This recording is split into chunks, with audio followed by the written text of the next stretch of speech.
Hello everyone, नमस्कार साथियों। कैसे हैं आप सब? एक बार फिर से स्वागत है आपका हमारे इस सेशन में, जिसमें हम एसएससी का लाइव क्रैश कोर्स कवर कर रहे हैं। दोस्तों, आज के इस सेशन में बारी है एक बहुत ही इंपॉर्टेंट चैप्टर की, दैट इज सेंटेंस इम्प्रूवमेंट। दोस्तों, आज हम सेंटेंस इम्प्रूवमेंट के कुछ प्रैक्टिस क्वेश्चंस को इस सेशन में डिस्कस करने वाले हैं। लेकिन इससे पहले कि मैं क्वेश्चंस को स्टार्ट करूं, उससे पहले मैं आपको इसमें बताऊंगी कि किस तरह से हम क्वेश्चंस को सॉल्व किया करते हैं, जो सेंटेंस इंप्रूवमेंट के क्वेश्चंस रहते हैं। तो चलिए इस चैप्टर को पढ़ने के लिए शुरुआत करते हैं आज के सेशन की। But before I start, let me tell you the images used in our slide deck are for educational purposes only. We respect the intellectual property rights of the original creators and owners of these images.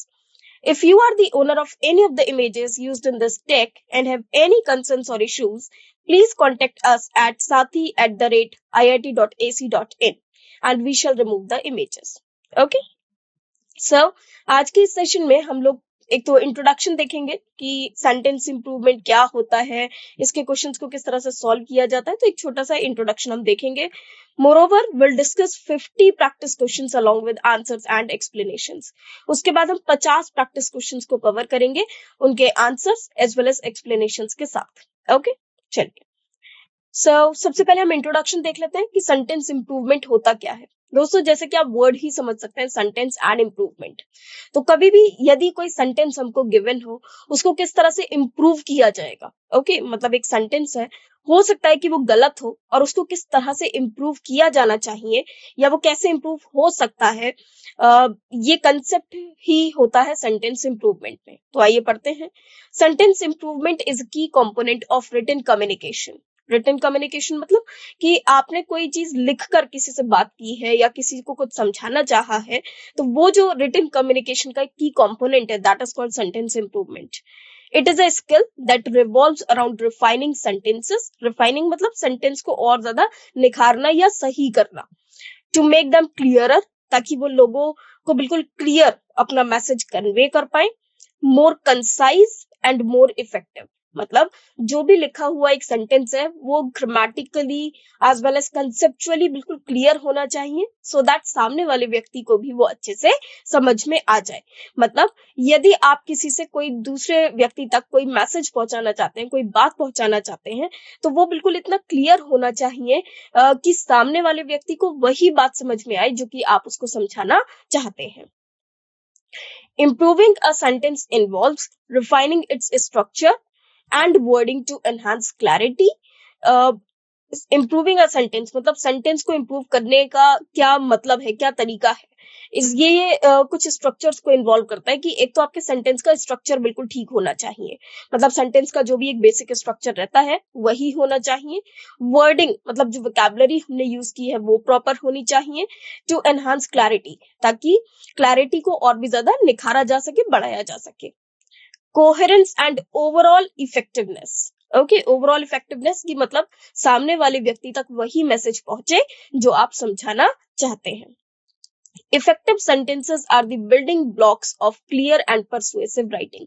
अगर कोई भी एक effective writing है, मतलब आपने कुछ ऐसा लिखा है जो असरदार है, वो बिल्डिंग ब्लॉक है to clear and persuasive writing. Persuasive मतलब जो आप मैसेज किसी को कन्वे करके उसे जिस चीज के लिए रेडी करना चाहते हैं, कन्विंस करना चाहते हैं, ये हमें उसमें हेल्प आउट करता है। जैसे कि आप देख पा रहे हैं कि ये एक सेंटेंस है, अब हो सकता है इसमें कुछ त्रुटि हो, अब इसी को इम्प्रूव करके यहाँ पर एक सेंटेंस लिखा गया।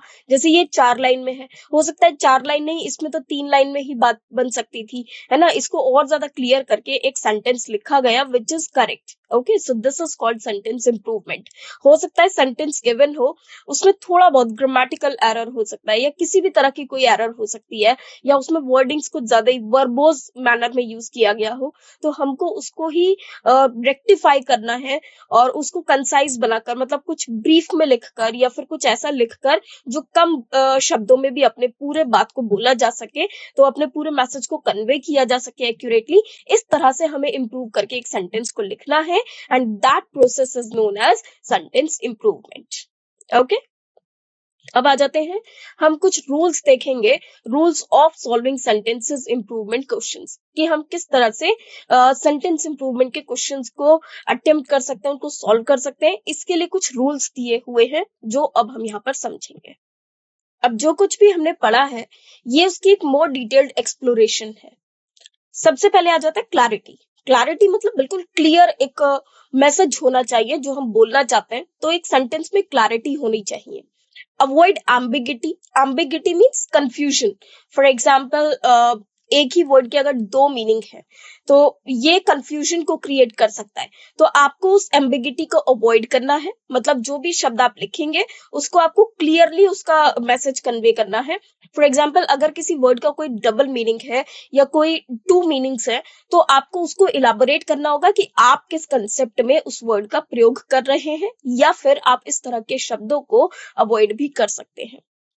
Make sure each sentence has a clear subject and a verb, and that its meaning is readily apparent to readers. Okay, कि जो भी एक सेंटेंस है उसमें सब्जेक्ट प्लस वर्ब ये पूरा स्ट्रक्चर एक फॉलो होना चाहिए। सेंटेंस के कुछ स्ट्रक्चर्स होते हैं जो कि यहाँ पर फॉलो होने चाहिए।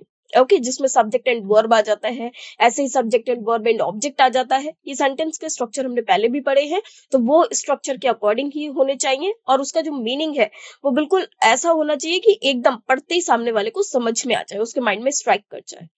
कंसाइसनेस, एलिमिनेट अननेसेसरी वर्ड्स। कंसाइसनेस मतलब एक एप्रोप्रिएट उसकी लेंथ होनी चाहिए। ऐसा ना हो कि आप कुछ भी अननेसेसरी वर्ड्स उसमें फिल किए जा रहे हैं। एक जितने शब्दों की रिक्वायरमेंट है उतने ही शब्द उसमें होने चाहिए। Be as direct and to the point as possible without sacrificing meaning. Okay, आपको बिल्कुल डायरेक्ट रहना है और जितने पॉइंट टू पॉइंट आप बात कर सकते हो उतने ही रखना है। उसे बिल्कुल भी ऐसे नहीं करना कि पोएम फॉर्म में लिख दिया, ये पोएट्री लिख दी है, जो सामने वाले को समझ में नहीं आ रहा कि आप कहना क्या चाहते हैं, है ना। Coherence, ensure that the sentence fit together logically and that they flow smoothly। मतलब जब आप एक सेंटेंस को पढ़ रहे हैं तो आप स्मूथली उसको बोलते चले जाएं, इस तरह का उसका स्ट्रक्चर होना चाहिए। सामने वाला व्यक्ति अगर एक गुड रीडर है या फिर एक सिंपल रीडर भी है तो वो एक सांस में उस सेंटेंस को पढ़ ले या साथ साथ पढ़ता चला जाए। ऐसा ना हो कि उसको बार बार बीच में ब्रेक लेकर रुकना पड़े और समझना पड़े कि अब तक ये क्या कहना चाहता है। Variety, use a mix of short and long sentences to keep readers engaged and to effectively convey information. Okay, आपको क्या करना है कि कुछ शॉर्ट और लॉन्ग सेंटेंसेस का दोनों का ही प्रयोग करके उनको यूज करना है सेंटेंस में, एक पैराग्राफ में, ये एक पैसेज में, सो दैट रीडर्स उसमें एंगेज्ड रहे, इफेक्टिवली एंगेज्ड रहे। मतलब लास्ट तक जब वो सपोज कीजिए आपने कोई लेटर किसी को दिया है तो वो शुरू से लास्ट तक उसमें बंधा रहे। ऐसा ना हो कि उसने दो लाइन पढ़ी नहीं कि छोड़ दे कि भाई अब मेरे बस की नहीं से पढ़ना, है ना। तो इस तरह का उसके साथ सिचुएशन नहीं क्रिएट होनी चाहिए। Active voice, whenever possible use the active voice instead of the passive voice। दोस्तों पैसिव वॉइस थोड़ी सी कंफ्यूजिंग वॉइस हो जाती है, या फिर उसमें जो सेंटेंसेस रहते हैं जरूरी नहीं है कि सामने वाले को एकदम स्ट्राइक हो जाए। आपको जरूरत है कि आपको एक्टिव वॉइस का ज्यादा ध्यान देना है over passive voice. Okay, active voice के सेंटेंसेस को आपको पैसिव वॉइस से अधिक ध्यान देना चाहिए। Okay, next, avoid jargon. Jargon means कुछ भी ऐसा डेंजरस, जैसे होता है जाइंट, बिल्कुल इस तरह के वर्ड, जैसे कोई एक जाइंट हो, कोई जाइजेंटिक फिगर हो। Unless you are writing for a specialised audience, avoid using jargon और ओवरली कॉम्प्लेक्स वर्ड्स। कुछ ज्यादा ही कॉम्प्लेक्स वर्ड्स को या कुछ ज्यादा अच्छी वोकैबुलरी को या फिर कुछ ज्यादा ही जार्गन वर्ड्स को, मतलब बहुत ज्यादा कंफ्यूजिंग वर्ड्स को, या कुछ ऐसे वर्ड्स जो इतने बड़े या फिर इतने अलग हैं कि उनको शायद ही यूजुअल रीडर्स पढ़ते होंगे, तो जार्गन्स को आपको अवॉइड करना चाहिए unless you are writing them for some specialised audience. Okay, parallelism, ensure that similar items in a list or series are presented in the same grammatical form। okay, आपको ये भी ensure करना होगा कि जो सिमिलर आइटम्स है एक list में और सीरीज में वो प्रेजेंट किए जाए एक स्पेशल एक सेम ग्रामेटिकल फॉर्म में। ओके, ऐसा ना हो कि आपने दो सेंटेंस लिखे, एक एंड से पहले एक एंड के बाद, और दोनों में ही अलग ग्रामेटिकल स्ट्रक्चर को फॉलो किया है। तो ग्रामेटिकल स्ट्रक्चर्स को अच्छे से फॉलो किया जाना जरूरी है। Transitions, use transitional words or phrases to guide readers through your writing and to clarify relationships between ideas. Okay, consistency, be consistent in your tense. आप अपने टेंस में कंसिस्टेंट रहे। टेंस आप जानते हैं अच्छे से, बहुत सारे हमारे टेंसेस हैं, प्रेजेंट, पास्ट, फ्यूचर, और उसके भी फर्दर क्लासिफिकेशंस है, जैसे इनडेफिनिट है, कंटिन्यूअस है, परफेक्ट परफेक्ट है, परफेक्ट कंटिन्यूअस है, तो ये सारे हमारे point of view and other grammatical constructions, जितने भी हमारे ग्रामेटिकल कंसेप्ट्स हैं, इन सबको हमें ध्यान में रखकर एक कंसिस्टेंसी को मेंटेन करना होगा। और एक, जैसे सपोज कीजिए एक सेंटेंस है वो पास्ट में शुरू हुआ, तो वो पास्ट को ही इलाबोरेट करेगा, या फिर उसमें जो भी पोर्शन जोड़ा जाएगा, जैसे सपोज कुछ आपको अचानक से फ्यूचर का जोड़ना पड़ रहा है या प्रेजेंट का, तो B consistent in your tenses. Okay, ऐसा ना हो कि आपने एक सेंटेंस पास्ट का लिखा, फिर एक प्रेजेंट का, फिर एक पास्ट का। No, that will create some confusion कि ये बात चल कब की रही है। तो बेटर है कि आप एक कंसिस्टेंसी को फॉलो करते हुए चले। मोरोवर, जो टेंसेस का आप प्रयोग कर रहे हैं, तो अपने शब्दों में उन टेंसेस को बिल्कुल सही से प्रयोग में लाए। Feedback. Sometimes the best way to improve a sentence is to get feedback from others. They might see ambiguousness or awkwardness that you are overlooked. हो सकता है कि आप जब कुछ लिखना चाहते हो, आपको लग रहा है ये सब कुछ सही है, तो कई बार ऐसा भी होता है जब हम कुछ लिखते हैं और हमको लगता है कि हमने लिख तो दिया, पता नहीं इसमें क्या सही है क्या गलत है, या हमको लगता है हमने बहुत सारी चीजें बिल्कुल सही लिखी हैं। लेकिन यदि हम किसी से एक फीडबैक ले लेते हैं, तो हमको वो गलतियां भी पता लग जाती हैं जिनको हमने ओवरलुक कर दिया या अवॉइड कर दिया है। तो सामने वाला व्यक्ति उसको अच्छे से आपको बता सकता है कि आपने ये गलत लिखा है और इसको ऐसे सही किया जाना चाहिए या किया जा सकता था। ओके, चलिए अब आ जाते हैं क्वेश्चन नंबर 1 पे। Select the option that will improve the underlined part of the given sentence. जो भी अंडरलाइंड पार्ट है गिवन सेंटेंस में, जो आपको सेंटेंस गिवन है उसमें कुछ पार्ट है जो अंडरलाइंड है, तो आपको क्या करना है कि उस सेंटेंस में select the option that will improve, मतलब वो जो अंडरलाइन पार्ट है that can be wrong. Okay, वो एक रॉन्ग पार्ट है, मतलब उसमें ग्रामेटिकली कुछ रॉन्ग है। तो आपको उस एक ऐसा ऑप्शन फाइंड आउट करना है जो उस अंडरलाइन पार्ट को रिप्लेस कर सके या उसका सब्सटीट्यूट हो सके और उसको करेक्ट कर सके, रेक्टिफाई कर सके। In case no improvement is needed, select option no improvement required. और ऐसा भी हो सकता है फ्रेंड्स कि जो सेंटेंस उस अंडरलाइन पार्ट कवर किया हुआ है वो बिल्कुल ग्रामेटिकली करेक्ट हो, तो आपको उसमें कोई भी रिक्वायरमेंट नहीं है उस सेंटेंस को इम्प्रूव करने की। सो इन दैट केस आप लोग मार्क कर सकते हैं नो इम्प्रूवमेंट रिक्वायर्ड। ओके, तो चलिए सेंटेंस पढ़ लेते हैं। In the past he spent many an hours playing the harp across the fifth ave. So देखिए यहाँ पर जो ये ही स्पेंट से लेकर द तक ये पूरा पार्ट अंडरलाइंड है, मतलब इसी पोर्शन में कुछ ना कुछ एरर है, कुछ ना कुछ त्रुटि है। He spent many an hours. देखिए जब भी हम मेनी का प्रयोग करते हैं, मेनी के साथ यदि हम ए या एन का प्रयोग करते हैं, तो उसके बाद वाला जो सब्जेक्ट है, बाद वाला जो नाउन है, that should be in singular form. Okay, जबकि यहाँ पर गिवन है आवर्स, या तो होना चाहिए था मेनी आवर्स या फिर होना चाहिए था मेनी एन आवर। ओके, सो यहाँ पर जो एरर है वो क्या होगा फ्रेंड्स, यही पार्ट एरर है। अगर यही पार्ट एरर है तो जाहिर सी बात है आपका नो इम्प्रूवमेंट रिक्वायर्ड तो आंसर नहीं हो सकता। ओके, सर ऑप्शंस पढ़ लेते हैं बाकी सारे। He spend many an hour playing the harp across the. He spent, अब देखिए पास्ट की बात हो रही है, तो पास्ट में आपको स्पेंट यूज करना पड़ेगा, which is the second form of verb. Much hours, अब आर्स जो होते हैं वो काउंटेबल होते हैं, तो आप उसके साथ मेनी मच का प्रयोग नहीं कर सकते, तो ये सेंटेंस भी हमारा गलत हो जाएगा। He had spent many an hours, अब फिर से भाई मेनी एन आवर्स आ रहा है तो ये गलत है। इसका मतलब ये हुआ कि जो ए वाला पार्ट है वो एकदम करेक्ट है। आइए इसका आंसर एंड एक्सप्लेनेशन देख लेते हैं। In the past he spent many an hours playing the harp across the fifth wave, this is wrong and replacing this we can write he spent many an hour playing the harp across the. Okay, he spent many an hour is the correct idiomatic expression where many an hour means many hours.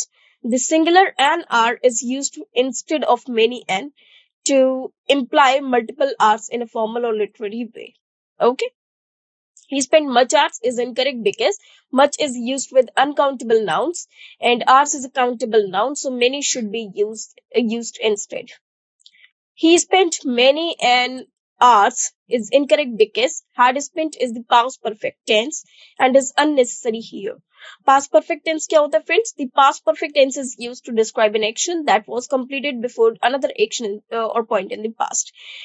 Past perfect tense का हम प्रयोग जब करते हैं जब कोई action किसी वक्त से पहले हो चुका, जबकि यहाँ पर उन्होंने कहा in the past he spent many an hours playing the harp across the fifth eve. यहाँ पर कोई भी एक ऐसा एक्शन शो नहीं किया गया जो किसी से पूर्व हुआ हो, बल्कि यहाँ पर एक ही एक्शन शो हुआ है जो कि पास्ट में हुआ था। एंड जो पास्ट में हुआ होता है that we should write in past indefinite tense only. Okay, no improvement required is incorrect because the original phrasing is not correct as explained above. Okay, so यहाँ पर जो correct answer हो जाएगा that is he spent many an hour in the correct many an hour is correct, क्योंकि एक तो ये past में लिखा हुआ है, hour आपका काउंटेबल है तो उसके साथ many का प्रयोग किया है। many an hour अपने आप में एक phrase है जिसमें हम बोलते हैं many hours के लिए हम लोग many an hour का प्रयोग कर लेते हैं। Okay, now this is question number 2.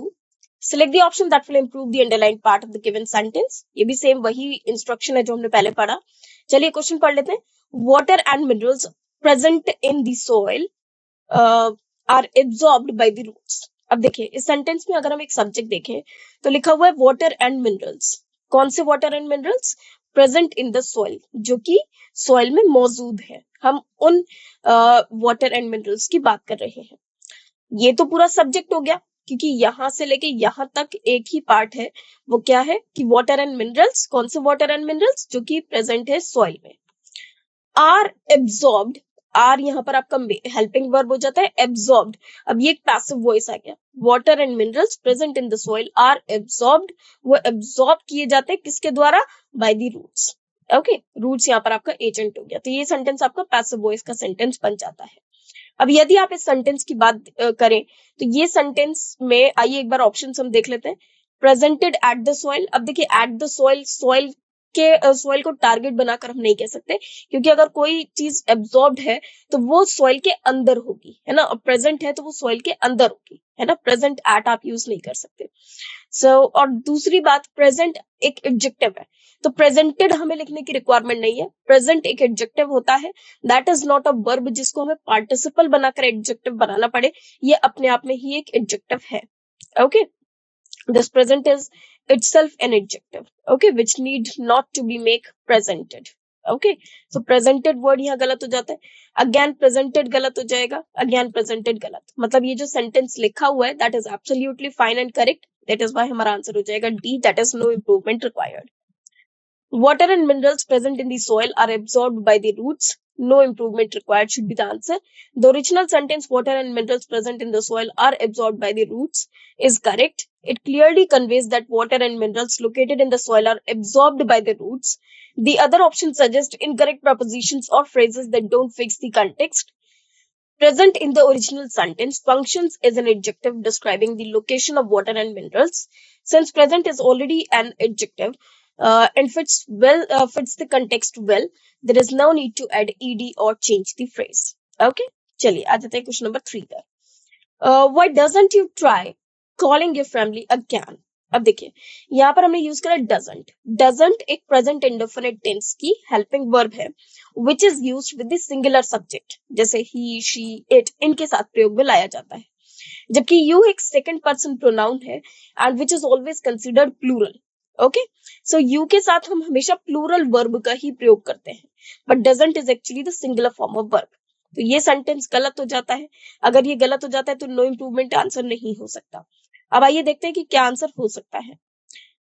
You don't tries. अब देखिए वाई एक इंटरोगेटिव सेंटेंस है, this is an interrogative sentence, मतलब क्वेश्चन वाला सेंटेंस है। जब क्वेश्चन वाला सेंटेंस है तो हम इसे सिंपल असर्टिव मैनर में नहीं लिख सकते। हमको पहले पूरा इंटरोगेटिव स्ट्रक्चर ही चाहिए, that is question word plus helping verb then subject. Okay, doesn't you tried, doesn't हम पहले ही बता चुके हैं कि वो आंसर नहीं हो सकता। सी पे है why don't you try, so this is absolutely correct answer. Okay, so answer is C, why don't you try. The sentence should be why don't you try calling your family again? When forming a question with why and using do as the auxiliary verb for the present simple tense, the structure is don't you try. Doesn't you try is incorrect because doesn't is used with singular third person subjects he, she, it, not with you.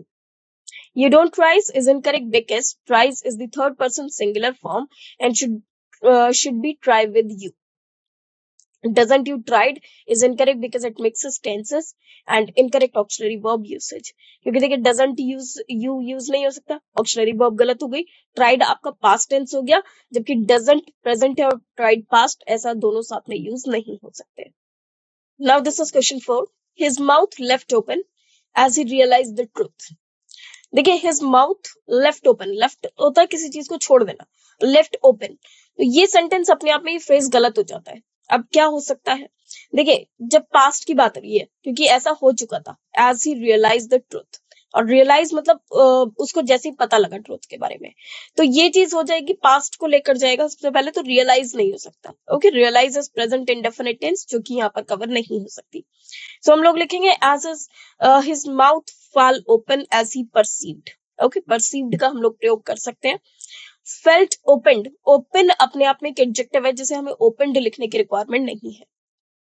Okay, open as it is एक verb भी है, as it is एक adjective भी है. Okay, so fail एक past form हो जाता है, पास्ट टेंस हो जाता है. फेल्ट जो है वो फील की सेकंड फॉर्म है, जबकि फेल होता है कि उसका मुंह खुला रह गया. Fail open is actually the phrase. तो ये से जानते हैं एक बार. हमारा जो आंसर होगा A, fell open as he perceived is the correct answer. Fell open is the correct phrase to describe the mouth opening involuntarily in reaction to surprise or realization. Perceived is a more fitting choice than realize in this context as it aligns with the formal tone of the sentence. एक तो सबसे बड़ी बात देखिए यहाँ पर realize है जो कि he के साथ आ नहीं सकता. दूसरा ऑप्शन में हमें वर्ड भी perceived ही given है, प्लस realize से ज्यादा appropriate वर्ड जो है यहाँ पर वो perceived है. ओके, क्योंकि perceived इस जो टोन के साथ, इस फॉर्मल टोन ऑफ सेंटेंस के साथ रन करता है. Felt opened is incorrect, is not correct because felt is not the appropriate verb for describing the mouth's action. Feel की second form felt हो जाती है, that is only कि महसूस करना. Okay, and opened is not used in this context. Was left open is grammatically awkward and incorrect in this context. So the correct phrase is fell open. Okay, this is the phrase. Next is question number 5. I noticed some strawberries grown in which of the gardens? अब देखिए मैंने notice किया कि कुछ strawberries grown उगी हैं, इनमें से कौन से गार्डन में. अब सोचिए ये बोलना थोड़ा सा ऑकवर्ड हो जाएगा क्योंकि जब आपने कुछ नोटिस किया है तो आप कोई क्वेश्चन नहीं पूछ सकते. Okay, so I notice some strawberries grown in one of the gardens और in some of the gardens, इस तरह से हम लोग लिख सकते थे. अब आइए देखते हैं ऑप्शंस क्या है. Growing in which of, grows upon one of. जब सम स्ट्रॉबेरीज आ गए तो ग्रोज का आप प्रयोग नहीं कर सकते, which is singular form of verb. Growing in one of, तो ये आप यूज कर सकते हैं. I notice some strawberries growing in one of the gardens. मैंने नोटिस किया कुछ स्ट्रॉबेरीज को उगते हुए इनमें से किसी एक गार्डन में. Okay, so answer will be C. Growing in one of correctly uses the present participle growing to describe the strawberries and one of to specify the location within the gardens. Grows in which of is awkward and incorrect because grown does not fit well in this context and which of is unnecessary. Okay, grows upon one of is incorrect because grows is present tense and does not match the context and upon is less suitable than in. Okay, चलिए आगे बढ़ते हैं next question पे. Question number 6. He stood up from there chair to signal the end of the meeting. अब देखिए he stood, अब एक व्यक्ति खड़ा हुआ है, अप फ्रॉम देयर चेयर. अब ऐसा कैसे पॉसिबल है भाई, एक व्यक्ति खड़ा हुआ है तो सिर्फ अपनी चेयर पे से तो खड़ा होगा और वो सिर्फ एक ही चेयर होगी, तो वो बहुत सारी चेयर होंगी नहीं. तो यहाँ पर जो एरर है वो कौन से पार्ट में, up from there. Okay, so up from, अब ये किससे रिप्लेस होना चाहिए, up from his, upon of his. Upon preposition हम यूज करते हैं जब कोई एक मूवमेंट को शो करता है कि एक जगह से दूसरी जगह पर, तो अपॉन भी यहाँ पर सूटेबल नहीं है. बिलो इन देयर, अब बिलो का भी प्रयोग आप चेयर के लिए ऑब्वियसली नहीं करेंगे. सो यहाँ पर क्योंकि वो चेयर पे से उठा है, चेयर के नीचे से नहीं उठा. ओके, सो यहाँ पर आंसर क्या हो जाएगा, A, up from his chair. Okay, so his correctly refers to the chair belonging to he. His is the possessive case of he, whereas there is the plural and possessive case of they. जो he का possessive case है that is his, तो he का अगर subject है और he उठा है तो उसी के लिए possessive case हम his का प्रयोग करेंगे which is singular also. and there जो होता है वो they का possessive case है जब बहुत सारे लोग एक साथ उठे, और they जो है वो plural होता है. ओके, जबकि वहां से एक ही व्यक्ति उठा है. The use of up from his properly indicates moving away from the chair. Up from his मतलब chair पर से उठा है. Upon of his and below in there are grammatically incorrect and do not fit in this context. Therefore, he stood up from his chair is the correct form. Okay. चलिए आ जाते हैं question number 7 पर. Shubham and I were watching a football match in our bedroom. Shubham और मैं एक football match देख रहे थे बेडरूम में. Okay. So Shubham and I were watching. यहाँ पर लिखा हुआ है आई वर वॉच्ड नहीं. जब आप कोई एक्शन जो चल रहा हो प्रोसेस में हो तो उसमें आईएनजी का ही प्रयोग होता है. देखिए लिखा हुआ है Shubham and I were watching. अब जैसे यहाँ पर देखते हैं second option I was watching. तो देखिए जब दो पर्सन है शुभम एंड आई, सो ये प्लूरल नाउन है और प्लूरल नाउन के साथ हमें प्लूरल वर्ब की ही रिक्वायरमेंट है. क्योंकि दो सब्जेक्ट, प्लूरल सब्जेक्ट आप कह सकते हैं, नॉट प्लूरल नाउन. सो हमें यहाँ पर प्लूरल वर्ब की रिक्वायरमेंट है. So was is wrong. Me is watching ये बिल्कुल ही गलत हो जाएगा क्योंकि जब कोई व्यक्ति कार्य को करता है so he is the subject of the sentence और सब्जेक्ट को हम कभी भी ऑब्जेक्टिव केस में नहीं लिखते. Me is the objective case which should not be written when the nominative case is required. So यहाँ जो आंसर हो जाएगा that is no improvement required. It means a sentence appropriately correct है. No improvement required. The original sentence is correct in terms of grammar and usage. It properly uses the past continuous tense. Were watching to describe the ongoing action in the past. अब past continuous tense का मतलब क्या होता है? It shows the action which was going on in the past. Therefore, D is the best choice. I were watched. This is incorrect because I should be followed by was, not were, and watched does not fit the intended continuous action. Okay. I was watching. This option does not fit because it changes the structures of sentence incorrectly. Uh, the original sentence correctly uses Shubham and I as the subject, so altering to I was watching disrupts the subject verb agreement and meaning. Subject verb agreement कैसे कि जो plural subject है उसके साथ plural verb का ही प्रयोग होना चाहिए. Me is watching. This is incorrect because me should be I and in the present tense, whereas the original sentence is in past continuous tense. Okay. So is वहां पर लिखा हुआ है जो कि बिल्कुल incorrect है because जो original sentence है वो past में है. चलिए नेक्स्ट पर आ जाते हैं. That is question number 8. Professionals must continuously improve their skills. देखिए इस तरह के भी सेंटेंस हैं जो आपके एग्जाम में पूछे जाते हैं. अब यहाँ पर ये जो इम्प्रूव है ये भी वर्ड अगर नॉर्मली बात करी जाए तो बिल्कुल करेक्ट है, बट यहाँ पर इससे भी बेटर कोई वर्ड का प्रयोग किया जा सकता है. सो प्रोफेशनल्स की जब बात की जाती है मस्ट कंटिन्यूअसली होन देयर स्किल्स. वो अपनी स्किल्स को और ज्यादा एनहांस करते हैं. They do not improve their skills but they do होन देयर स्किल्स. अब होन कैसे करेक्ट हो जाएगा? Hone means to sharpen or improve something to a high level of precision. मतलब आप किसी चीज को improve करते हैं मतलब सुधारते हैं. कोई चीज गलत है उसको सुधार रहे हैं, that is called improvement. जबकि hone का मतलब होता है किसी चीज को sharpen करना या फिर जो आपकी skills है उसको और ज्यादा enhance करना, which is a perfect fit for describing how professionals should enhance their skills. Fine tune is similar but often implies making minor adjustments which might not fully capture the idea of ongoing improvement. Explore means to investigate or learn about something new, which is less about improvement and more about discovery. Okay, ये discovery में ज्यादा use होता है जब आप किसी चीज की खोज करते हैं. That there explore is a great word. Improve is correct but less specific than hone, which conveys more deliberate and focused process of skill enhancement. Okay. The newspaper provides more international news than in bold teller news. इस तरह के question speech of idioms and phrases को cover करते हैं, वो भी पूछे जाते हैं. अब देखिए न्यूज़पेपर प्रोवाइड्स. अब न्यूज़पेपर क्या प्रोवाइड करता है? मोर इंटरनेशनल न्यूज देन. अब किस तरह की न्यूज से ज्यादा? वो कहते हैं कि वो इंटरनेशनल न्यूज ज्यादा देता है अपार्ट फ्रॉम जिसकी किस तरह की news? Provincial news, national news, alien news. तो यहाँ पर देखिए जब वो इंटरनेशनल न्यूज दे रहा है, इंटरनेशनल न्यूज हो गया जो अपनी कंट्री से अदर पार्ट्स के हैं.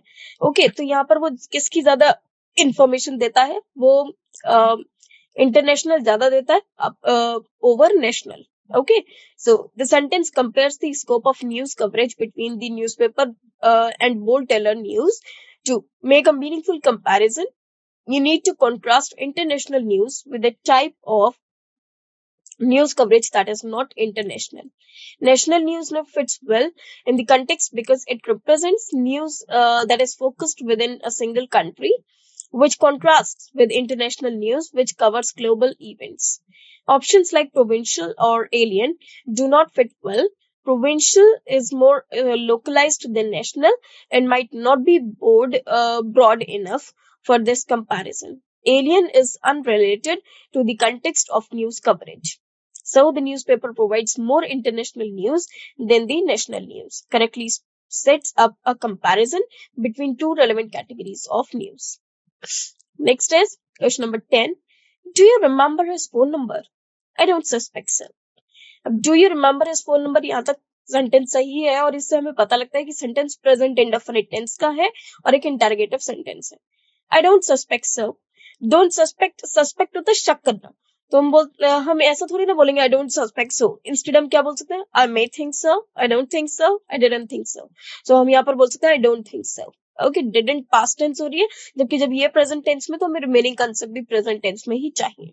ओके, तो यहाँ जो करेक्ट आंसर हो जाएगा that is I don't think so. Okay. The sentence, do you remember his phone number? I don't suspect so is asking if someone remembers a phone number and expressing doubt about their memory. The phrase don't think correctly conveys the speaker's current doubt or lack of belief about the other person's ability to remember the phone number. Suspect is not the right verb here, as it implies a different kind of doubt, more related to suspicion or belief rather than simple doubt about the memory.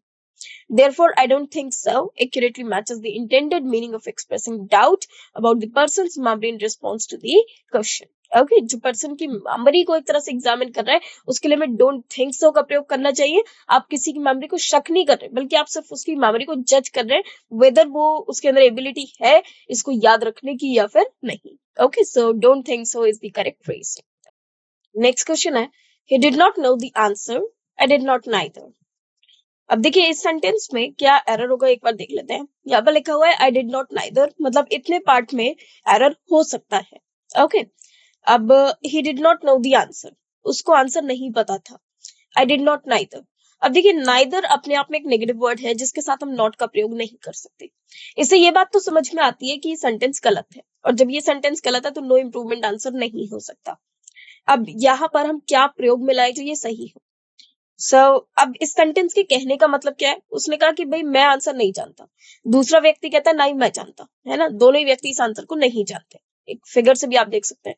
तो यहाँ पर वो क्या कह सकते हैं? Either did I. Either did I कोई sense नहीं बैठेगा, क्योंकि आइदर डिड आई अगर वो कहते हैं इसका मतलब तो ये हुआ कि आइदर पॉजिटिव वर्ड है, तो ये करेक्ट नहीं होगा. नाइदर हैव आई नहीं होगा, क्यों? क्योंकि नाइदर हैव एक परफेक्ट टेंस का वर्ब है जिसके साथ वर्ब की थर्ड फॉर्म आनी चाहिए थी. अब डिड नॉट अगर यूज किया गया है तो डिड नॉट एक पास्ट इंडेफिनिट टेंस है, तो हमको यही वर्ब को दूसरे फ्रेज में भी दर्शाना होगा. Okay, to maintain the consistency of the tense. अब इसीलिए आंसर हो जाएगा C, neither did I. So the answer is C, neither did I. The sentence he did not know the answer, I did not neither, needs the match of the negative form used in the first clause. In English, when agreeing with the negative statement, we use neither followed by an inversion. Inversion मतलब पहले helping verb फिर subject of the subject and the auxiliary verb. Neither did I correctly follows this pattern and means that you also did not know the answer, matching the negative form of the first clause. Either did I is incorrect because either is used in positive context and neither have I is not grammatically fitting with the initial negative construction. Okay, next question पे आ जाते हैं. Man is the only animal who can talk. Man मतलब एक व्यक्ति की बात हो रही है. Is the only animal, animal इसलिए बोला गया कि वो ही एक प्राणी है इस धरती पे जो कि बोल सकता है. अब यहाँ पर ऑप्शंस है, हु को अंडरलाइन किया गया है, whom, which, that. अब देखिए द ओनली, जब भी हम ओनली का प्रयोग करते हैं तो उसके साथ हम दैट का प्रयोग करते हैं, तो आंसर हो जाना चाहिए that. That is used to introduce a restrictive clause which is fitting here since the only implies a specific unique category. In this case, that appropriately refers to the only animal in a defining manner. Whom is used for people in the object position and does not fit the context. which is generally used for non-restrictive clauses or refer to things, not people. No improvement required is not correct answer because replacing who with that makes the sentence more precise and aligns with the rule. The only. Next is question number 13. He parked his vehicle under the shade of the tree. अब देखिए, जब हम कोई भी चीज shade of the tree, shade मतलब जो tree की छांव है, अगर उसके अंदर या उसके नीचे कोई चीज खड़ी करते हैं तो हम इन दी शेड का प्रयोग करते हैं, ना कि अंडर। अगर आप ट्री के रेस्पेक्ट में बात करेंगे तो आप लिखेंगे अंडर द ट्री, लेकिन अगर आप शेड के रेस्पेक्ट में बात करेंगे तो आप लिखेंगे in the shade of the tree. तो जो शेड के लिए करेक्ट प्रपोजिशन यूज किया जाता है that is in, not under. So the answer is C, in. This is the most natural choice. In the shade of a tree correctly conveys that the vehicle was parked under the area protected from sunlight by the tree's canopy. Trees canopy मतलब जैसे tree की जो पेड़ की जो छांव है, जैसे आप यहाँ पर देख पा रहे हैं, ये पेड़ की छांव है, ये छांव बनी हुई है ना। तो जो कार है उसको इसमें पार्क किया गया। अब यहाँ पर ये एरिया वो है जो प्रोटेक्टेड बाय सनलाइट है, मतलब प्रोटेक्टेड फ्रॉम सनलाइट, इस पे धूप नहीं पड़ रही है, इस पे छांव पड़ रही है, और इसीलिए उस व्यक्ति ने इस कार को पेड़ के नीचे पार्क किया है। ओके, जैसे आपने भी देखा होगा, लगभग जब हम लोग धूप से परेशान होते हैं या फिर हमको धूप से बचना होता है तो हम लोग भी पेड़ के नीचे बैठ जाते हैं, क्योंकि वहां पर उस पेड़ की छांव आती है ना। तो छांव में बैठ जाते हैं क्योंकि वो एरिया प्रोटेक्टेड फ्रॉम सनलाइट है, जिसकी वजह से डायरेक्ट सनलाइट उस व्हीकल पे नहीं पड़ रही है। तो ये उसको कवर करता है पोर्शन को। This preposition fits well with the idea of being sheltered और covered by the trees shade. We use in to show the shade.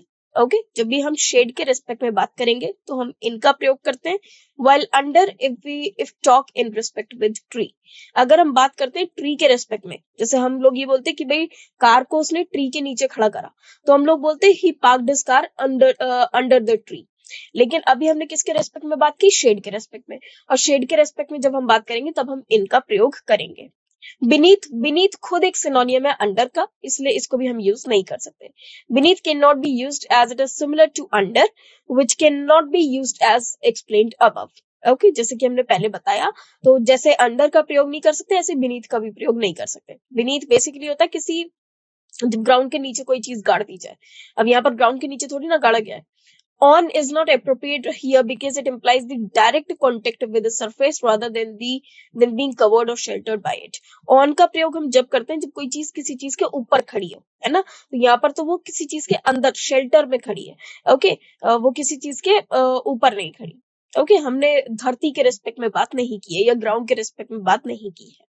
No improvement required. The original sentence is understandable, but using in makes it sound more natural and typical in everyday usage. That is why no improvement हमारा answer नहीं हो सकता, क्योंकि हमको ये जरूर समझ में आ रहा है कि यहाँ पर ये जो अंडर वर्ड है ये गलत है।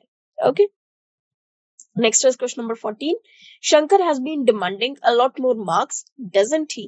अब देखिए, has been demanding एक प्रेजेंट परफेक्ट कंटिन्यूअस टेंस हो जाता है, और जब हम एक क्वेश्चन टैग का प्रयोग करते हैं तो हम same helping verb and subject का प्रयोग करते हैं। शंकर के लिए हम ही का प्रयोग कर सकते हैं, लेकिन हैज बीन डिमांडिंग तो यहाँ पर हमें हेल्पिंग वर्ब हैज ही लेनी चाहिए, तो हम लोग बोल सकते हैं हैजंट ही। ओके, बाकी हम किसी का प्रयोग नहीं कर सकते, तो ए करेक्ट आंसर हो जाएगा। Okay, hasn't he is the correct choice because the main clause is in the present perfect continuous tense, has been demanding. The tag question should reflect this tense, and for the present perfect, the question tag uses auxiliary verb has. In the negative form, has not. Okay, that is hasn't. Okay, isn't he does not match the tense of the main clause. The main clause uses the present perfect continuous tense, while isn't he is used for the present continuous tense. Hadn't he is incorrect because it uses the past perfect tense, which does not match the present perfect continuous tense of the main clause. Okay, so past को हम use नहीं कर सकते क्योंकि जो हमारा first जो main sentence है this is in present perfect continuous tense, तो यहाँ पर जो टेंस यूज हो जानी चाहिए वो भी आपको यही हेल्पिंग वर्ब यूज आप कर सकते हैं। नेक्स्ट क्वेश्चन पे आ जाते हैं, question number 15. In case if it rains I shall not visit you. अब देखिए, इन केस का मतलब भी होता है कि अगर ऐसा हुआ, और इफ उसका मतलब यही होता है, कंडीशनल सेंटेंस को लेकर आता है, तो इन दोनों में से कोई एक ही वर्ड का आप प्रयोग करेंगे। इफ फॉर साथ में यूज नहीं होगा। इन केस ऑफ यूज हो सकता है, बट इन केस ऑफ जब यूज करते हैं तो किसी भी एक डायरेक्ट नाउन का हम यहाँ पर प्रयोग करते हैं, जैसे इन केस ऑफ पार्टी और इन केस ऑफ मतलब एक इवेंट का हम लोग प्रयोग करते हैं। तो यहाँ जो करेक्ट वर्ड होगा दैट शुड बी इफ, जो कि एक कंडीशन को शो करता है। So the correct answer is if. If is the appropriate word to use for expressing a condition. It makes the sentence clear and grammatically correct.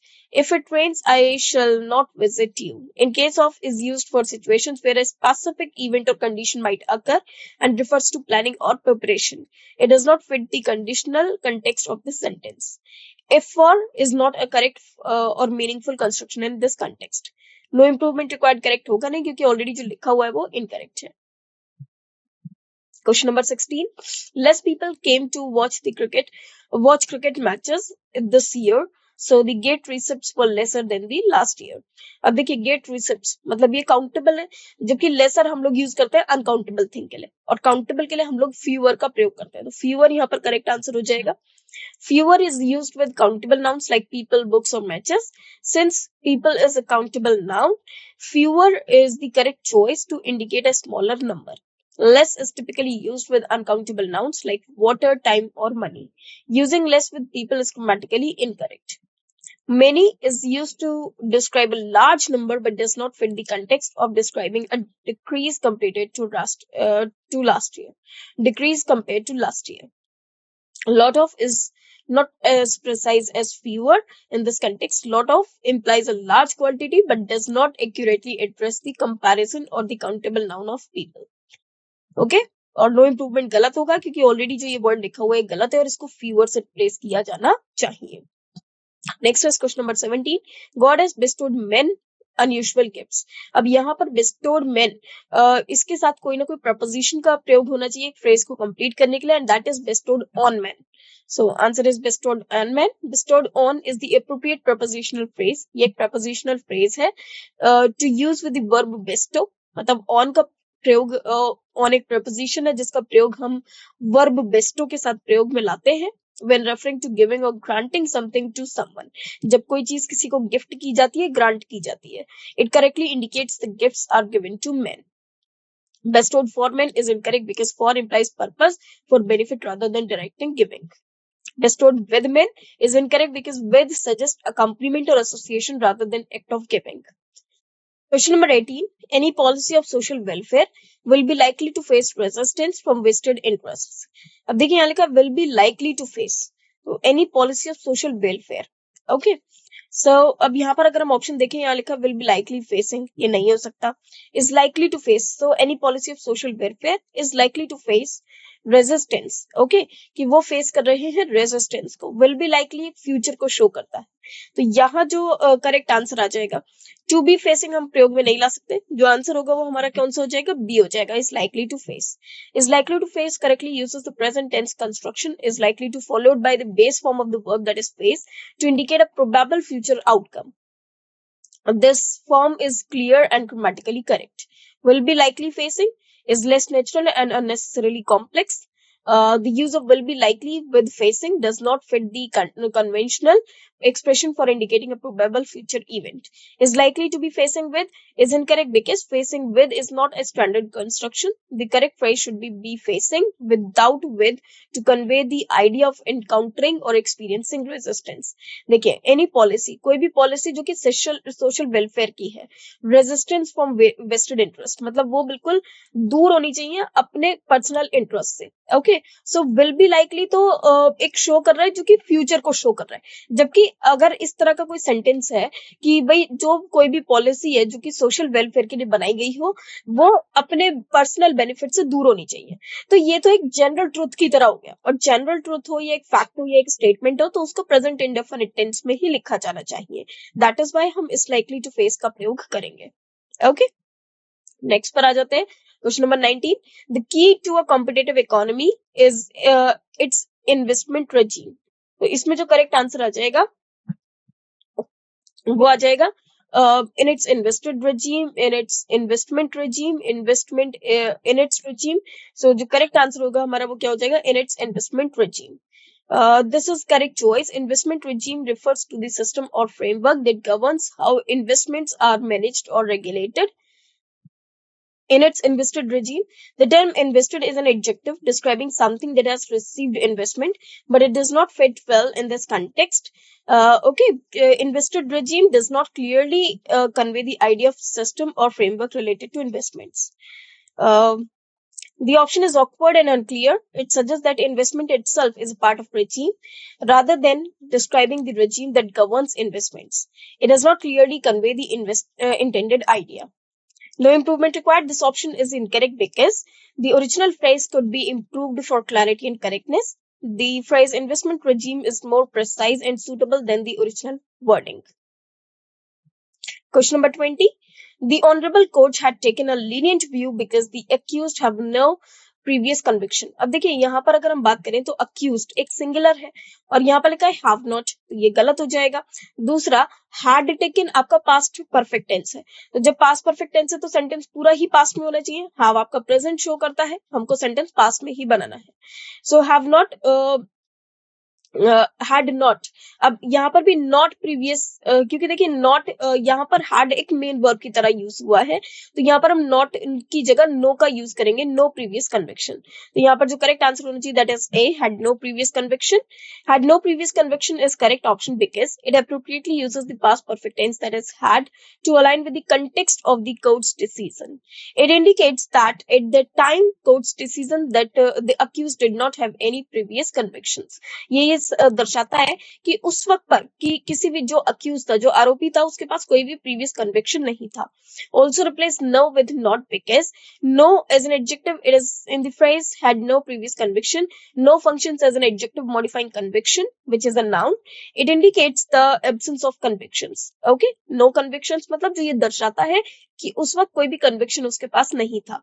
This usage is correct and provides clarity in the context of the sentence.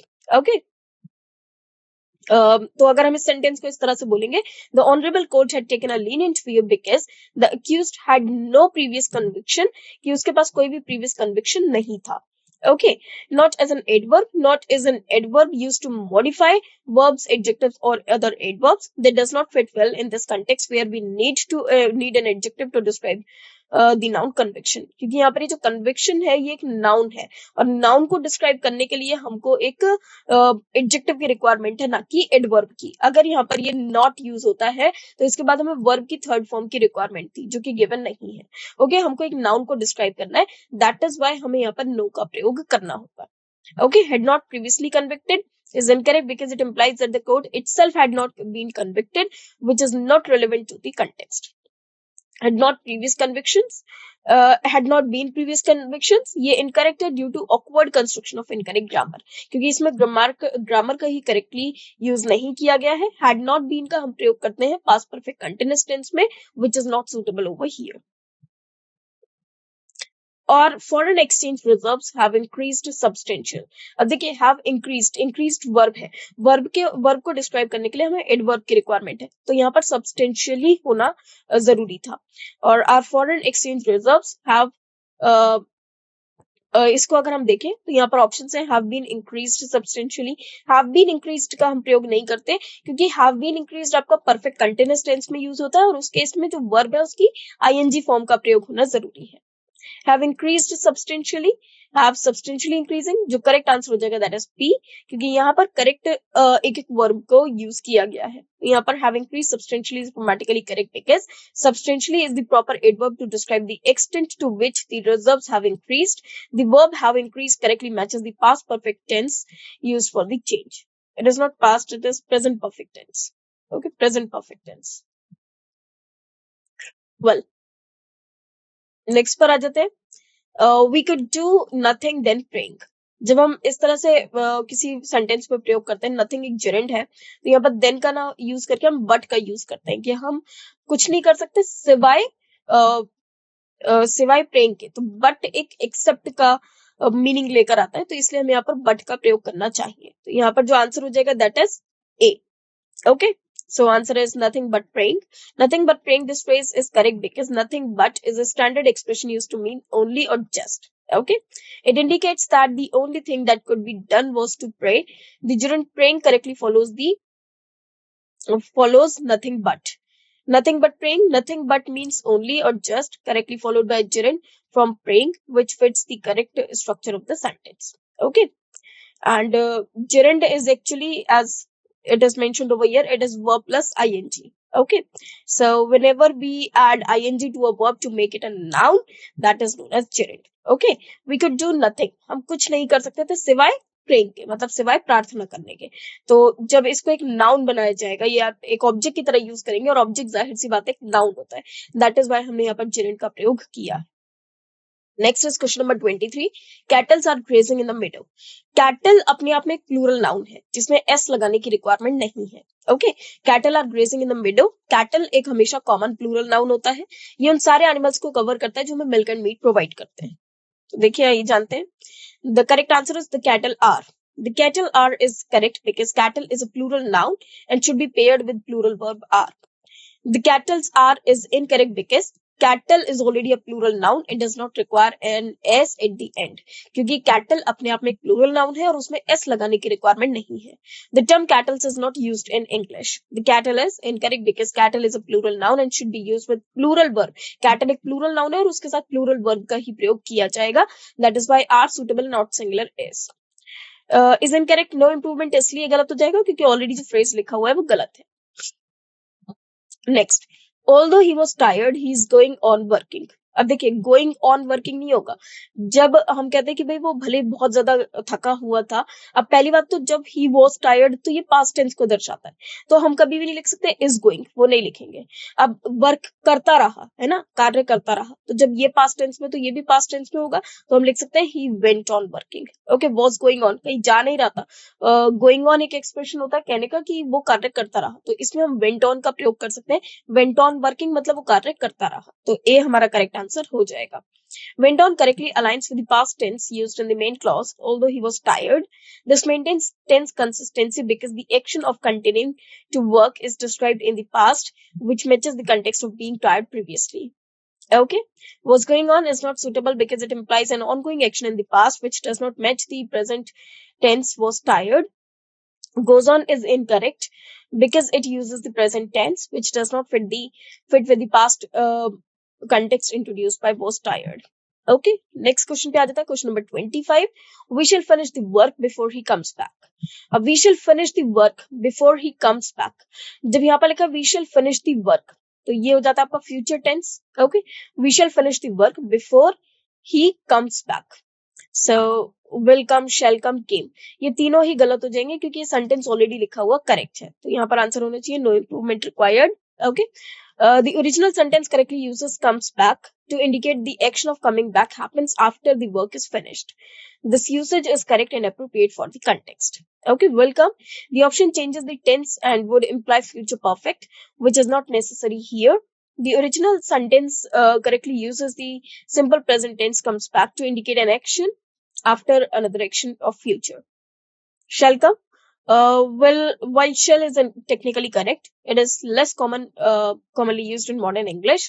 जैसे ही आप देखेंगे तो आपको जो future and present है उसका हमेशा combination बनाना है, तो यहाँ पर कम्स बैक इज अप्रोप्रिएट, बाकी कोई भी टेंस इसमें सूटेबल नहीं होगी। केम एक पास्ट टेंस है, तो पास्ट और फ्यूचर को हम एक साथ यूज नहीं कर सकते।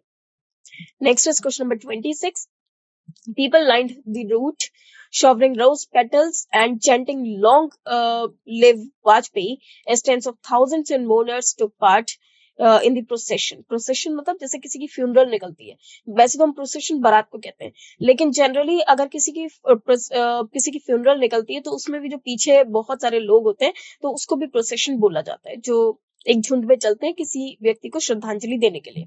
मोर्नर्स मतलब जो लेमेंट, जो वहां पर शोक व्यक्त कर रहे हैं। और जैसे कि हम जानते हैं कि वाजपेयी जी, श्री ऑनरेबल श्री अटल बिहारी वाजपेयी जी, जब उनकी डेथ हुई थी, जब उनका निधन हुआ था, तो उनके पीछे बहुत सारे लोग हैं जो पैदल पैदल उन्होंने पद यात्रा की थी और उनके पीछे पीछे चले थे उनको श्रद्धांजलि देने के लिए। ओके, सो यहाँ पर आ जाएगा टेंस ऑफ थाउजेंड्स, इन मोर्नर्स, इन नहीं होगा, मोर्नर्स के अंदर थोड़ी ना है, मोर्नर्स है, thousands of mourners took part, so यहाँ पर thousands mourners took part, mourners in thousand took part, thousands of mourners took part. So the correct suitable word हो जाएगा that is C. So C is the correct answer. Thousands of mourners correctly uses the phrase to describe a large number of mourners. Thousands of is the proper way to indicate a large quantity, and it is grammatically accurate. Okay, thousands mourner took part is incorrect because thousand should be followed by of to properly modify mourners. Okay, क्योंकि एक particular thousand number नहीं है, जैसे मैं 5000 कहूँ तो मैं 5000 मोर्नर्स लिख सकती हूँ, लेकिन थाउजेंड्स ऑफ मोर्नर्स का मतलब होता है हजारियों लोग वहां गए थे. Okay, his body had to be put in stacks to tables. Tables मतलब जो टेबल होती है, मेज, and beds before a few brave men took it across the ferocious currents on a makeshift raft the next morning. So put in stacks of tables नहीं हो जाए, stacks to tables नहीं होगा, put in stacks of tables. Okay, so his body had to be put on stacks of tables, have to be, अब body एक है, singular है, तो हाफ का प्रयोग नहीं कर सकते, has to put in stacks of the tables, जबकि जब पास्ट की बात हो रही है तो आपको हैड का प्रयोग करना होगा. तो आंसर हो जाएगा आपका A, had to be put on the stacks of tables correctly uses on to describe the positioning of the body. Stacks of tables is more accurate description of how the body was arranged, indicating that it was placed on the top of multiple tables. देखिए, of का हम प्रयोग करते हैं position को बताने के लिए, जबकि टू का प्रयोग करते हैं डायरेक्शन को बताने के लिए. तो यहाँ पर हम टू का प्रयोग ना करके ऑफ का प्रयोग करेंगे. आ जाते हैं क्वेश्चन नंबर 28 पे. If it rains even now farmers may still go for paddy. I would say there is a window of one more week, otherwise they will have to go for pulses. Okay, अब देखिए यहाँ पर लिखा है if it rains even now, कि अभी भी अगर बारिश होती रही, जो फार्मर्स है वो अभी भी पैडी के लिए ही जाएंगे. ओके, सो अगर ऐसा नहीं हुआ, एक और वीक का टाइम रहा, तो वो लोग पल्सेस मतलब दाल की खेती की तरफ जा सकते हैं. सो दे वुड गॉन फॉर, अब वुड के साथ हम लोग गॉन का प्रयोग नहीं कर सकते, है ना. They will go to the places, अब टू का हम प्रयोग नहीं करेंगे, फॉर का प्रयोग करेंगे. They won't go for to the places. अब जो आंसर हो जाएगा करेक्ट वो क्या हो जाएगा, नो इम्प्रूवमेंट रिक्वायर्ड, क्योंकि जो लिखा हुआ है वो एग्जैक्ट करेक्ट है. बाकी किसी भी ऑप्शन में अगर हमने देखा तो वो करेक्ट नहीं था. The original sentence users will have to go for pulses to indicate the future consequence if the conditions are not met. वो ऐसा दर्शाना चाह रहे हैं कि अगर मान लीजिए अभी भी conditions meet नहीं होती है तो फ्यूचर में क्या पॉसिबिलिटी हो सकती है, उसको दर्शाने के लिए हमने इसका प्रयोग किया है. The structure and phrasing are appropriate for the context. They would gone for pulses. This option is grammatically incorrect. Would gone is not a valid verb form. The correct form should be would go if it were to be used, but is not suitable for this context. They will go for the pulses. The option is awkward and not idiomatic. The phrase go to the pulses is not commonly used. The correct idiomatic expression is go for pulses, meaning they will choose to grow pulses. They won't go to the pulses. This option contradicts the intended meaning. The sentence needs to express the farmers that farmers will have to switch to pulses if the conditions are not met. Won't go is incorrect. In the modern day, it is common to say you are bored to death if someone or something is incredibly uninteresting. अगर कोई व्यक्ति uninteresting होता है incredibly, तो हम उसके लिए bored to death एक phrase का प्रयोग करते हैं. तो यहाँ पर जो करेक्ट आंसर हो जाएगा that is no improvement required, क्योंकि यही वो फ्रेज है जो यूज किया जाता है. The original sentence uses the correct idiomatic expression bored to death which accurately conveys the extreme boredom. Bored to death is the idiomatic expression means feeling extremely bored. It is commonly used to convey that something is very uninteresting or dull. The phrase is correct and it as it stands. Okay, so जैसा लिखा है वैसा ही वो correct है. We advised them to going to a hill station during the summer vacation. To के साथ हम हमेशा वर्ब की फर्स्ट फॉर्म का प्रयोग करते हैं, तो हमने किसी को एडवाइस किया, एडवाइस के बाद हम इन्फिनेटिव फॉर्म का प्रयोग करेंगे, that is to go. So answer will be C. Okay, so to go to correctly uses infinitive form. Infinitive क्या होता है, to के बाद verb की first form का प्रयोग करना, that is to go after advised. This grammatically correct way to follow advised when giving recommendations or suggestions. Obviously infinitive का हम लोग प्रयोग करते हैं. Infinitive मतलब to के बाद verb की first form. Also infinitive is used to show when we do something to do something. तो हमने किसी को advice किया, किसके लिए advice किया, जाने के लिए. कहाँ पर जाने के लिए, hill station during the summer vacation. Next is question number 31. They failed in their attempt to repair the demolished portion of the building. So they failed, वो fail हो गए किसमें, अपने attempt में. So in their attempt is actually the correct phrase, क्योंकि दे के लिए हम लोग देयर का प्रयोग कर रहे हैं. फॉर देयर अटेम्प्ट, अटेम्प्ट के साथ हम फॉर का प्रयोग नहीं करते. इन देयर अटेम्प्टिंग, अटेम्प्टिंग का प्रयोग नहीं होगा. अटेम्प्ट एक नाउन है, हमें वर्ब की रिक्वायरमेंट नहीं है जिसको आईएनजी बनाया जाए. With their attempt no. So answer is correct. So answer is D, no improvement required, क्योंकि ये सेंटेंस ऑलरेडी करेक्ट है. Failed in their attempt is the proper expression. Failed in is correctly used with the word attempt to describe a situation where an effort did not succeed.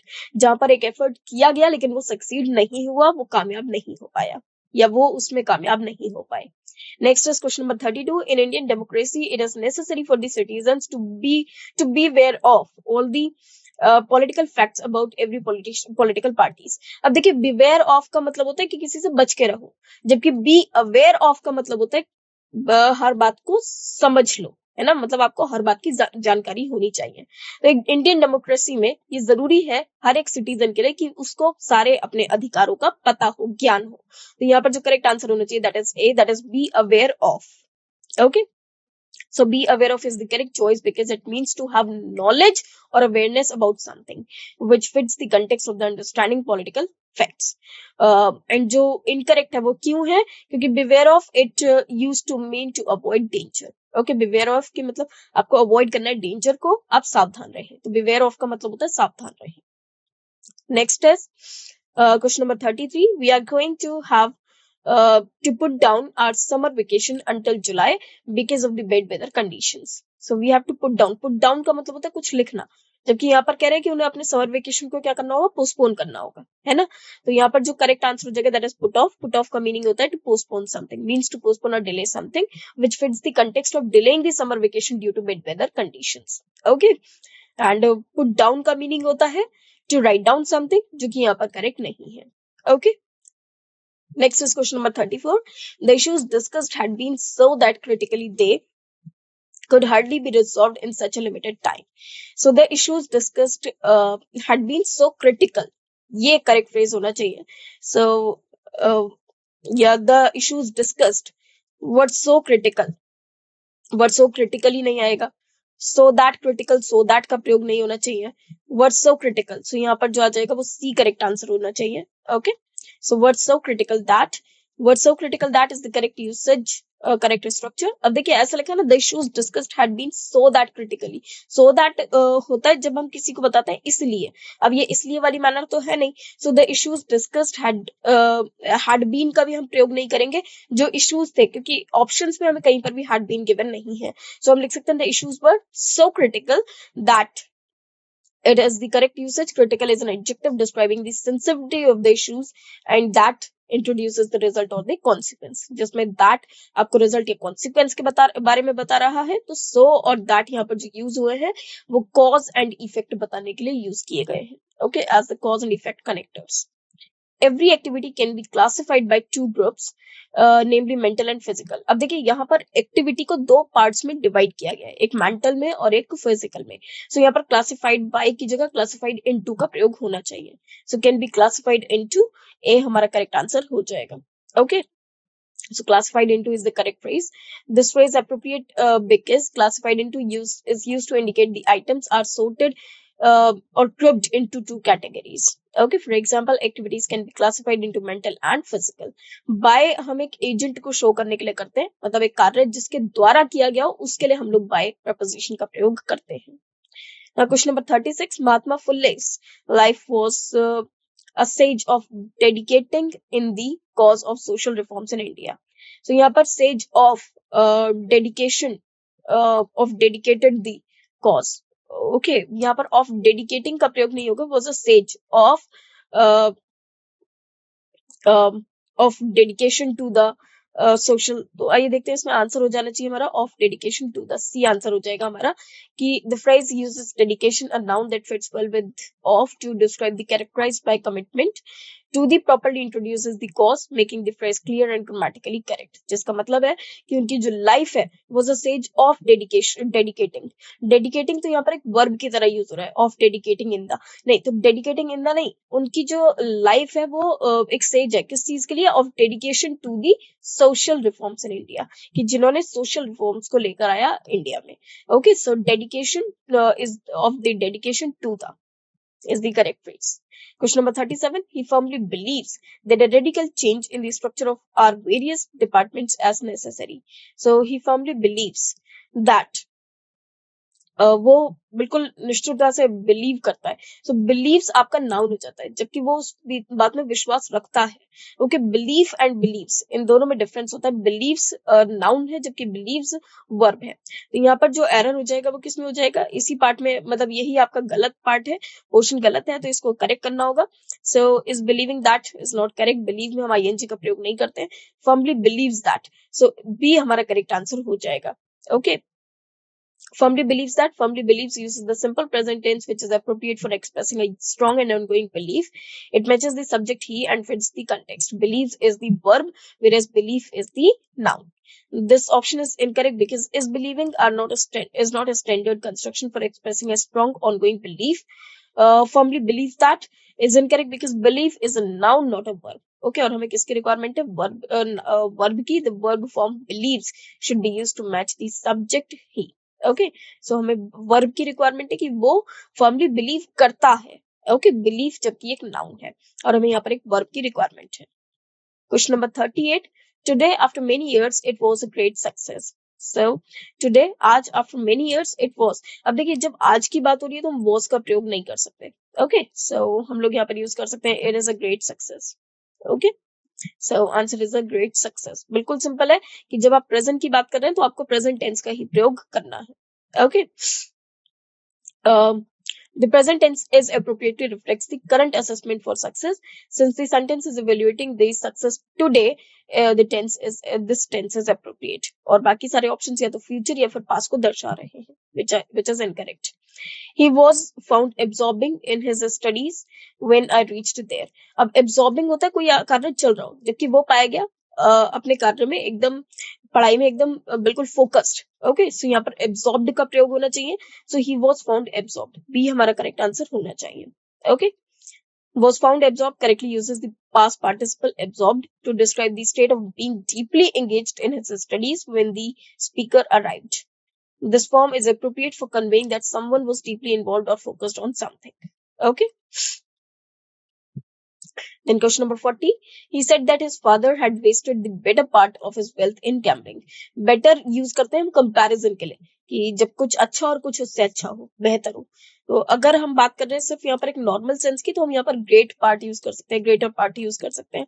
Okay, so यहाँ पर जो होता है had wasted the greater part is more precise and conventional way to indicate a significant portion of something. It conveys that a large portion of wealth was squandered. Squandered means wasted. When money is wasted, it is known as squandered. Now, question number 41. All that I have described have been taken place in the last 4 decades. Okay, ये सब कुछ last 4 decades में हुआ है.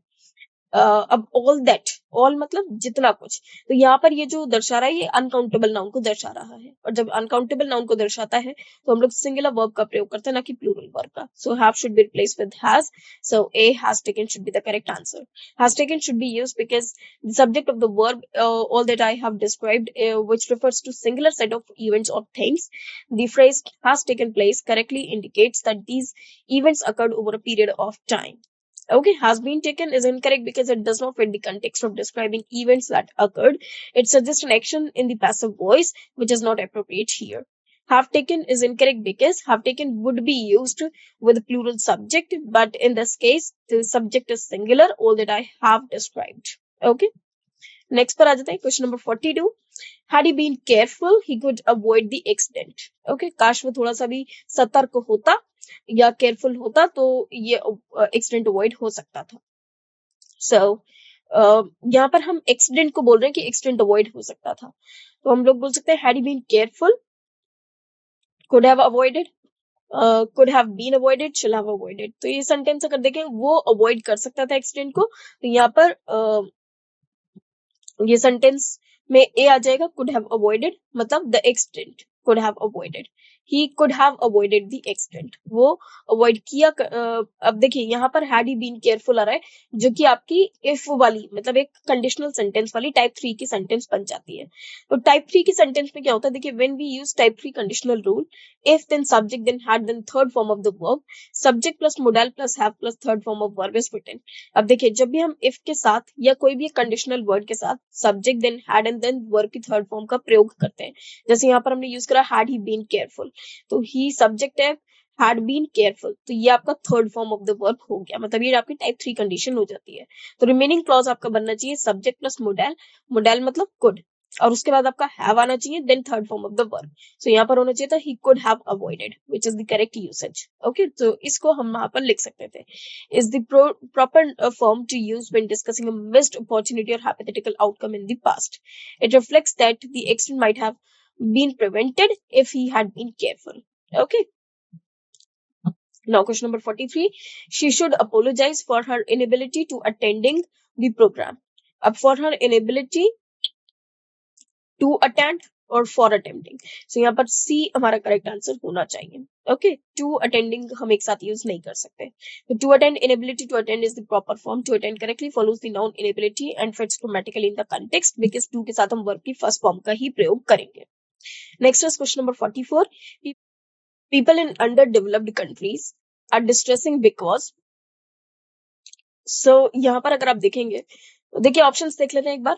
People, people पहली बात तो plural है, आर डिस्ट्रेस बिकॉज, डिस्ट्रेसिंग एक होता है ऑनगोइंग एक्शन, जबकि यहाँ पर दर्शाया गया है कि जो लोग हैं कहाँ पर अंडर डेवलप्ड कंट्रीज में, वो बहुत ज्यादा डिस्ट्रेस्ड है ना। तो यहाँ पर जो करेक्ट एडजेक्टिव यूज होना चाहिए दैट इज डिस्ट्रेस्ड। डिस्ट्रेस एक एडजेक्टिव होता है, डिस्ट्रेसिंग एक प्रेजेंट पार्टिसिपल हो जाएगा जो कि अननेसेसरी है, मतलब उसका यूज नहीं होना चाहिए। तो यहाँ पर हम आर डिस्ट्रेस्ड का प्रयोग करेंगे।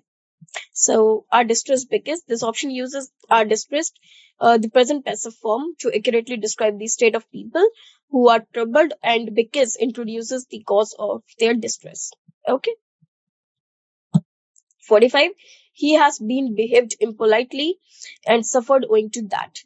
So he has been behaved. अब देखिए behaved तो हो गया कि वो behave कर चुका था, जबकि या तो वो behave कर रहा है या वो या उसने किया। सो वॉज बिहेव्ड हम नहीं लिख सकते क्योंकि वो खुद बिहेव नहीं था, वॉज तो हम स्टेट ऑफ बीइंग को शो करने के लिए करते हैं। ही हैड बिहेव्ड इम्पोलाइटली यूज किया जा सकता है, ही के साथ हम हैव का प्रयोग नहीं कर सकते, तो आंसर हो जाएगा B. So he had behaved impolitely means correctly uses the past perfect tense to indicate that the impolite behavior occurred before the suffering, the experience. Okay, before the suffering he experienced. Okay, ये कार्य suffering से पहले हुआ, और मैंने आपको पहले भी बताया कि पास्ट परफेक्ट टेंस का प्रयोग जब करते हैं जब कोई कार्य किसी से पहले हुआ हो। तो उसने had been suffered, had behaved impolitely, उसने पहले इम्पोलाइटली बिहेव किया and suffered owing to that, और उसके बाद उसने उसी के जैसा भुगता, जैसे tit for tat. 46. It has become a commonly practice to talk about women liberation. So practice एक noun है, तो हम लोग लिखेंगे common practice to talk. Okay, so answer should be B, common practice to talk about. Okay, because practice एक noun है जिसको describe करने के लिए हमें एक adjective की requirement है which is common.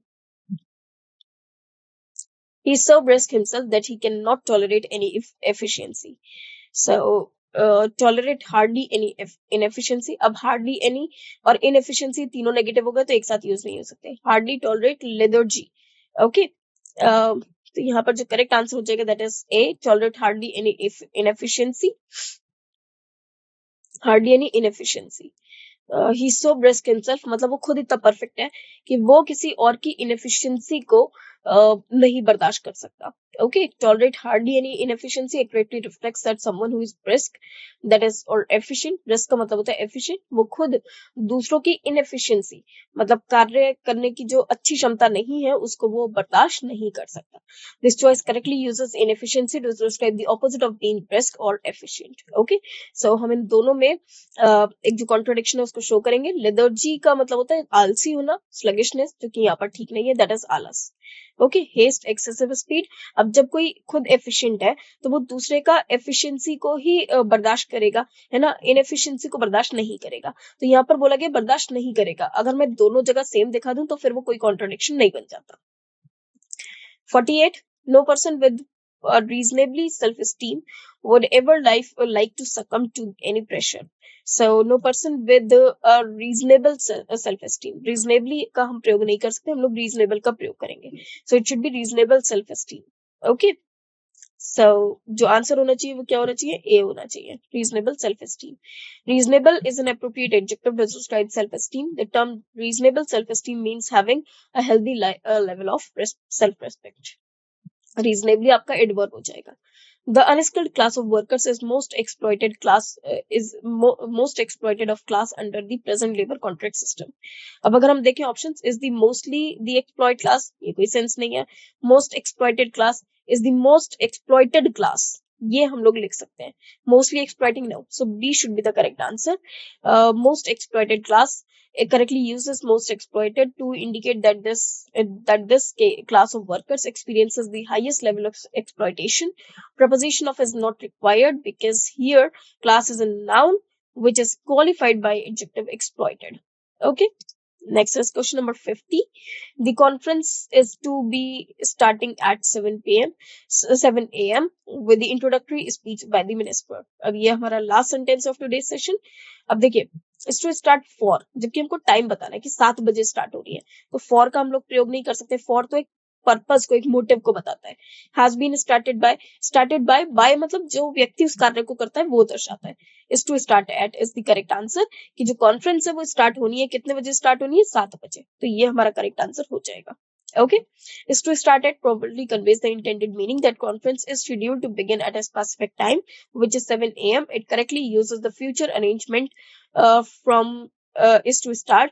Is to start is grammatically correct because it uses the future intension construction is to plus base verb and the appropriate preposition at for specifying a precise time. This combination effectively communicates the scheduled start time of the conference and is clear and precise. Okay. So ये हमारे पूरे 50 questions थे जो हमने पढ़े sentence improvement से related, जिसमें किस तरह से कोई चीज को, एक सेंटेंस को इम्प्रूव किया जाएगा. आई होप कि सारे क्वेश्चंस आपको समझ में आए होंगे. आज के लिए इतना ही. नेक्स्ट सेशन के लिए बने रहिए मेरे साथ. जब तक के लिए थैंक्स टू यू.